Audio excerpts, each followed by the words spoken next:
Now it's time for the second keynote speech of KGFP 2021. Secretary of State Pietro PAROLIN of the Holy See will deliver the speech under the title, The Role of the Church to Build Peace on the Korean Peninsula. Let's welcome the speaker with a warm round of applause. Excellencies, distinguished delegates, ladies and gentlemen, I am pleased to be able to participate in the work of the Korea Global Forum for Peace, taking place these days in the Republic of Korea, and to offer my own reflections. I am most grateful to the Minister of Unification, Mr. Lee In-young, for his kind invitation. I regret that I cannot participate in person. Nonetheless, my presence, albeit virtual, is intended to demonstrate the deep interest and constant commitment of the Church and of the Holy See to reconciliation and peace on the Korean Peninsula, and our support for every effort to transform the international environment from confrontation to cooperation. I was asked to speak on the role of churches in establishing peace on the Korean Peninsula as part of the broader theme of this forum, namely a new vision for inter-Korean relations and community for peace, economy, and life. I would like to indicate some principles, values, and ideals that the churches, and the Catholic Church in particular, can offer to the great cause of peace in this region, and to do so by drawing upon the patrimony, ever ancient, ever new, of the Gospel. In one of his diaries, the Swedish statesman and Secretary General of the United Nations, Dag Hammarskjöld, wrote, "We are not permitted to choose the frame of our destiny, but what we put into that frame is ours."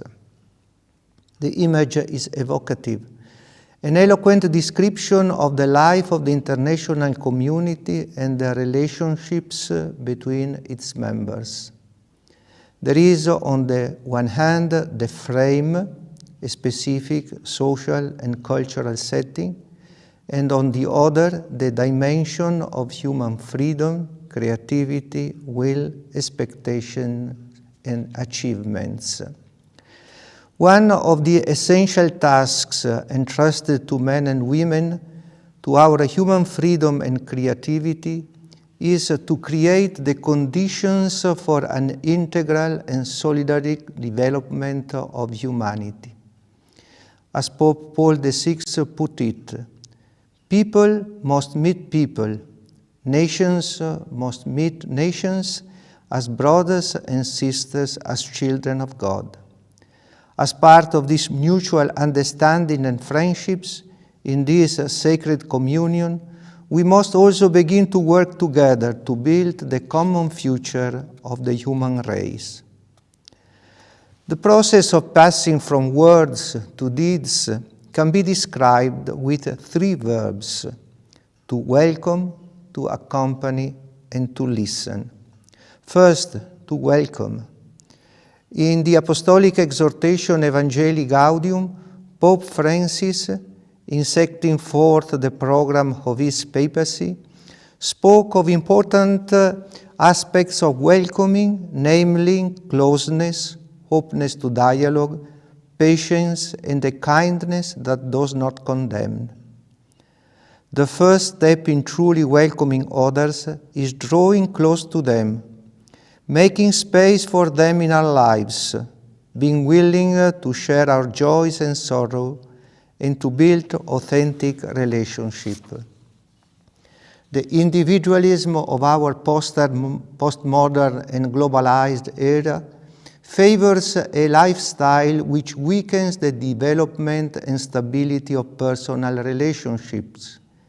We Christians remain steadfast in our intention to respect others, to heal wounds, to build bridges, to strengthen the relationship, and to bear one another's burdens.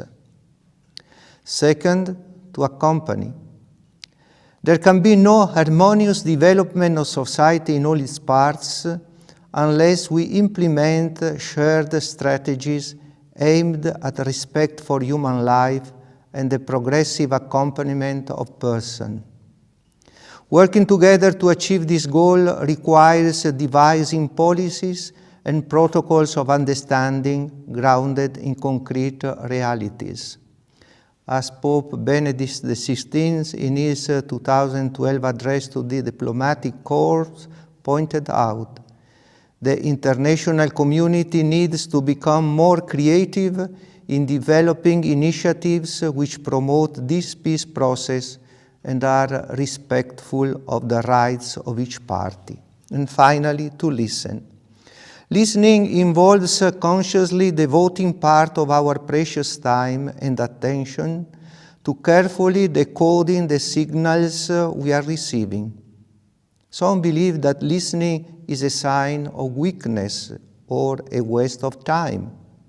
Yet listening is what can foster the resolutions of conflicts, cultural mediation, and peacemaking in communities and groups. As Pope Francis has noted, dialogue allows people to understand and appreciate one another's needs. Above all, it is a sign of great respect because it makes us adopt a stance of listening and of receptivity to the speaker's valid viewpoints. In addition, dialogue is an expression of charity because, while not ignoring differences, it can help us seek and share the common good. Often, we fail to encounter our brothers and sisters even when we are living beside them, particularly if we are trying to make our position prevail over that of others. Dialogue helps to humanize our relationship and to overcome misunderstandings. To set out some additional principles that can help define a new vision of relationships within the Korean Peninsula, I would draw inspiration from Pope John XXIII, who always emphasized the universal values that bring people together. From his earliest years, Angelo Roncalli clearly saw the goodness present in every person and society. He succeeded in overcoming narrow ways of thinking that aggravate divisions and inaugurated a dialogue based on mutual respect and recognition. For him, the first step toward a new vision of social and international life is always and everywhere to seek the good.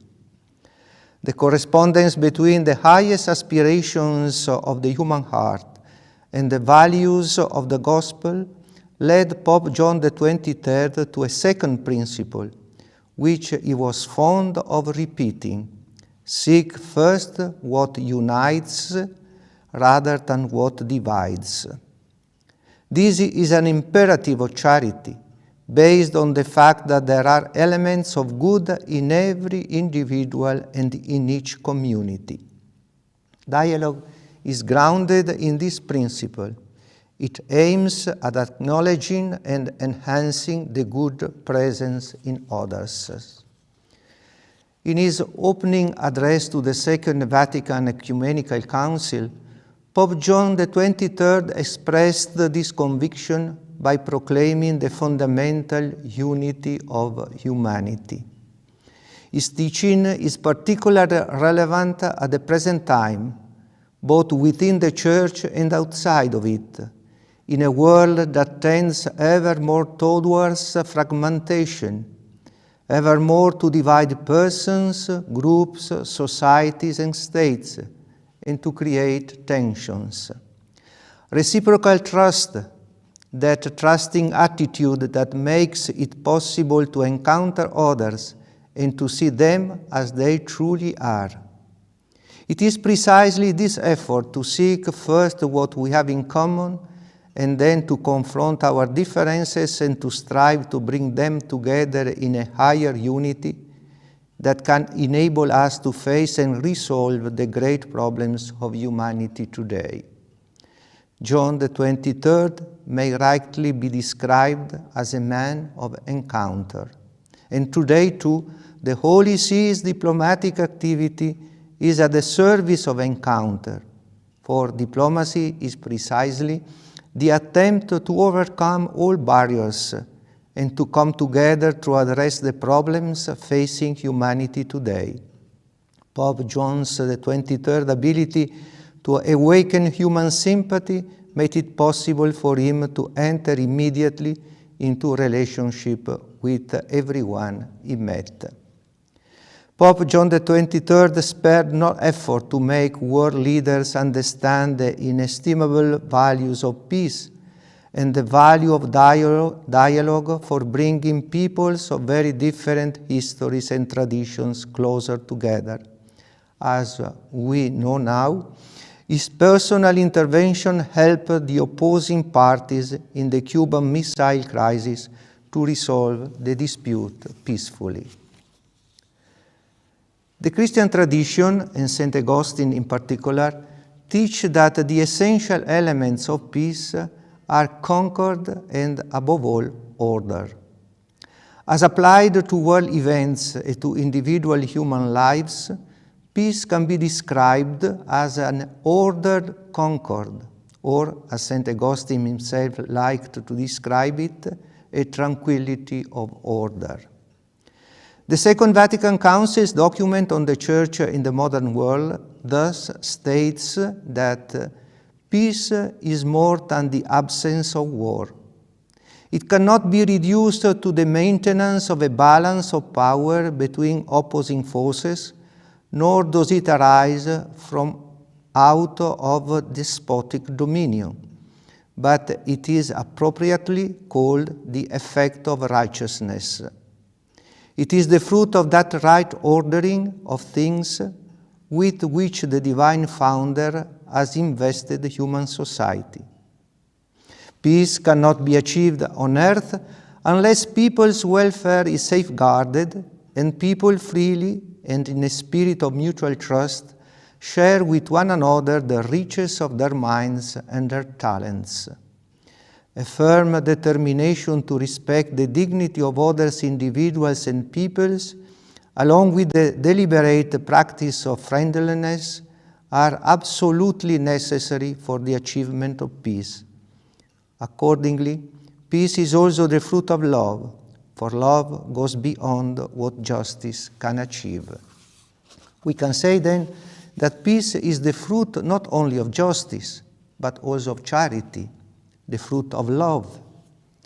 Whereas justice demands that we not violate the rights of others and give to each individual what is due, charity makes us feel the needs of others as our own and fosters fruitful cooperation.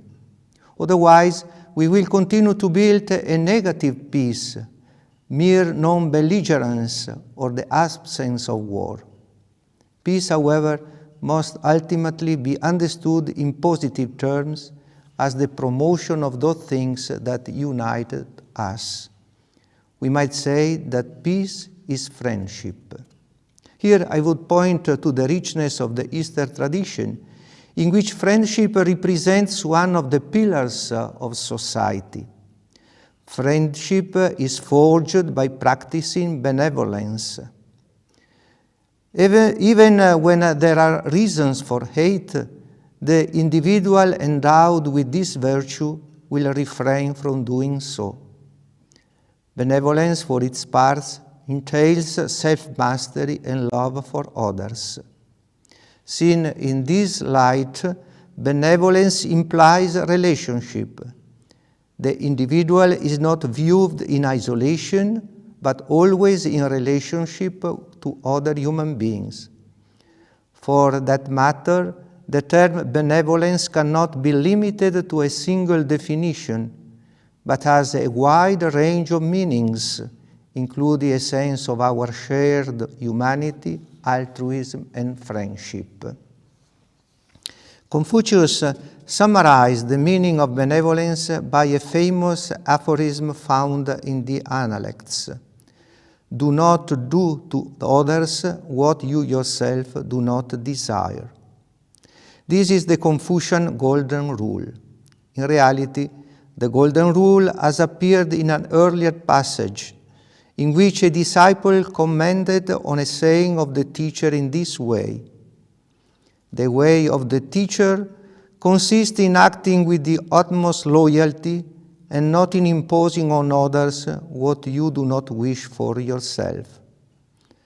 On the basis of this last statement, we can say that acting with the utmost loyalty and not imposing on others what you do not wish for yourself is comparable to the Christian precept, "You shall love your neighbor as yourself." Confucius, who believed strongly in the value of friendships and urged his disciples to foster relationships with their fellow human beings, attributed the greatest importance to fidelity, loyalty, and empathy, a feeling that presupposes a relationship of mutual understanding and love between similar persons. Friendship, therefore, should not be viewed simply as a theoretical concept aimed exclusively at achieving personal well-being, but also as an existential need that should have a place in daily life and in relations between states. In the last year and a half, we have come to see all the more clearly that there cannot be a relationship without solidarity and reciprocity. Pope Francis, speaking in an empty St. Peter's Square on 27th of March 2020, put in this way: we have come to realize that we are all on the same boat, all of us fragile and disoriented, but at the same time important and needed, all of us called to row together, each of us in need of comforting the other. We are all on this boat, all of us. We too have realized that it cannot go on, each in his or her own way, but only together. No one is saved alone. And finally, Pope Francis reminds us in his latest encyclical letter, Fratelli Tutti, that a love capable of transcending borders is the basis of what in every city and country can be called social friendship. Genuine social friendship within a society makes true universal openness possible. Approaching, speaking, listening, looking at, coming to know and understand one another, and to find common ground. All these things are summed up in the one word, dialogue. If we want to encourage and help one another, we have to dialogue. There is no need for me to stress the benefits of dialogue. I have only to think of what our world would be like without the patient dialogue of the many generous persons who keep families and communities together. Unlike disagreement and conflict, persistent and courageous dialogue does not make headlines, but quietly helps the world to live much better than we imagine. Given the urgent need to come up with answers, it is indispensable to promote and support leadership groups capable of shaping culture, sparking processes, blazing trails, broadening horizon, and building common bonds.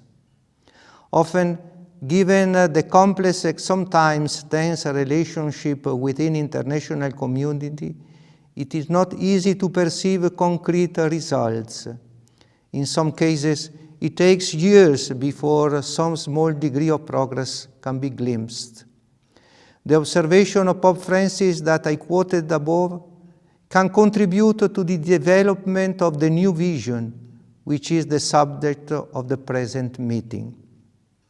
The Pope speaks of the need for economic, social, and political change with regard both to outcomes and to means by which we achieve them. He sees us standing before a crossroad. Either we can travel a route already charted, one that may be attractive but can also prove dangerous, since it argues that we have always done it this way, or we can take a new route that requires the courage to trace paths, broaden horizons, and create a sense of belonging. This means starting anew, from processes that foster efforts to promote reconciliation, forgiveness, and rapprochement, in the knowledge that this is a new path, a path to be traveled together, with no one left behind.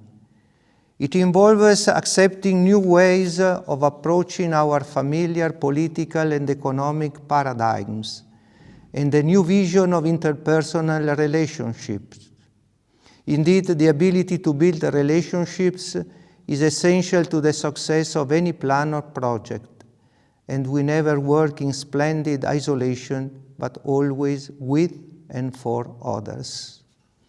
As Pope John Paul II reminded us in his message for the 2004 World Day of Peace, reconciliation is the key word for opening new perspectives on the future and looking together towards a dawn where the children of the same family can set out on the same road. But reconciliation does not happen by itself. Another useful step is certainly that of the principle of reciprocity.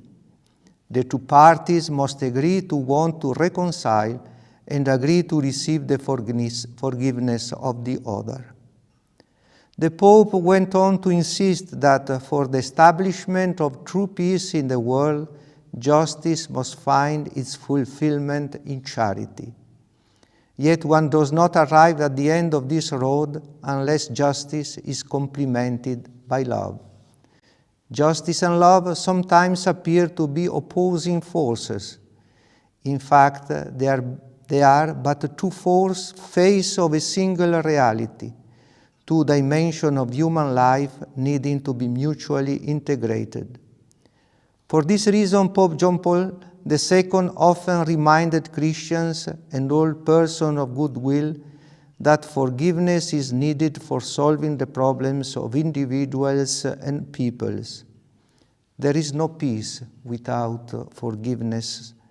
Consequently, love is also the loftiest and most noble form of relationship possible between human beings. Love must thus enliven every sector of human life and extend to the international order. Only a humanity in which there reigns the civilization of love will be able to enjoy authentic and lasting peace. At the conclusion of these reflections, I will state once again that if authentic peace is to be established in our world, justice must find fulfillment in charity and in the courage to look to the things that unite us. Our journey will never be complete until justice is completed by reconciliation. The theme of these days, a new vision for inter-Korean relations and community, for peace, economy, and life of the Korean Peninsula, makes me think of the words of a Christian saint, Bernard of Clairvaux. In this life, not to move forward is to move backwards, since nothing ever remains the same. Progress consists in never deceiving ourselves that we have arrived, but in continuing to press forward. If we want to progress towards a new vision, each of us must be willing to work together with others in opening up a new perspective of friendship and reconciliation for the shaping of a shared future. History is inevitably both personal and communal. All progress is thus intrinsically social. It takes place against the backdrop of the human society and this history into which each of us is born. In this sense, authentic progress must be understood as the progress of the entire human community in all its dimensions: cultural, spiritual, social, political, scientific, and economic. As I have mentioned, true and lasting peace, a peace grounded in the fabric of society, cannot be achieved using instruments that contradict its very meaning, or simply by the force of words. True peace grows in the heart and consciousness of individuals. Peace expresses itself only through peace, a peace which is not separate from the demands of justice, but which is fostered by personal sacrifice, clemency, mercy, and love. Peace makes it possible for men and women to find fulfillment. It remains anchored in their concrete needs and aspirations. Consequently, peace will never be achieved once and for all, but must be built up continually. It thus demands a sincere cooperation on the part of all, a willingness to put aside rivalries in view of the common good. Peace is not weakness or a sign of inadequacy or craveness. It is the daughter of justice and of love. Allow me to conclude with the words with which Pope Paul VI, in his Christmas radio message of 1964, encouraged individuals and peoples of the world to travel the path of a genuine, active, and universal fraternity. In our day, fraternity is essential. Friendship is the starting point for all modern human coexistence. Instead of seeing in others a stranger, a rival, an annoyance, an adversary, or an enemy, we need to learn to see them as human beings, that is to say, as men and women like ourselves, worthy of respect, esteem, assistance, and love. Thank you for your attention.